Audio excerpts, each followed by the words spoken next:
you have to buy in fundamentals because you're buying in the same market that the speculators are driving up the price. Right now, I'm reading this book. I've read it before, The Psychology of Money, and it's talking in the book about like everybody has different timetables and different strategies for themselves. So like she's talking about the stock market, but it works for real estate too, where like most homeowners are buying the house, they're going to live in it long term. Prices are going to gradually go up. But some people like speculators, like he was talking about in this episode, when the prices start spiking up fast, a speculator will buy it and quickly renovate it like a flipper or something and then sell it. And the prices make no sense for the long term, but it doesn't matter to them because they're still making money, right? Just because the price difference is there from going up. But when you're buying for the long term, you have to buy in fundamentals because you're buying in the same market that the speculators are driving up the price, right? So then if you're going to live in the house or buy the asset or like the commercial property, you're going to have it for a long time. Like you have to go to fundamentals. You can't just buy it because other people are buying the same thing because they have different goals in it. Yeah. And that's the hard part. It has been in the market, right? Because other people are still investing. So other people are still closing on those properties. Yeah. Everybody's still buying the same property. Like you're in the same market. So he made a point where like, we're talking about opportunities in the market. And he's like, hey, if there's a building that pencils and it makes 4% and you're happy with 4%, then you buy it. If it doesn't, you don't. The external pressure that you get as an investor is like, if I don't take a bit more risk and I don't make this deal happen, I'm going to be sitting on the sidelines forever. And I think, unfortunately for our industry, a lot of people have felt that pressure and a lot of people are taking on that extra risk, which just keeps to elevate the risk for everyone, right? Like if everyone's willing to say, you know what, I'm going to not cash flow for a couple of years, then the next guy is going to say, I'm okay for 3 years. I'm okay. I'm going to,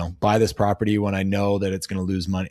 And that's the issue. So if, we can all be a little more like Shane in that scenario, which is tough to do, but be patient, sit on the sidelines and like go back to the fundamentals, it will actually like help us as a collective bring things back into balance.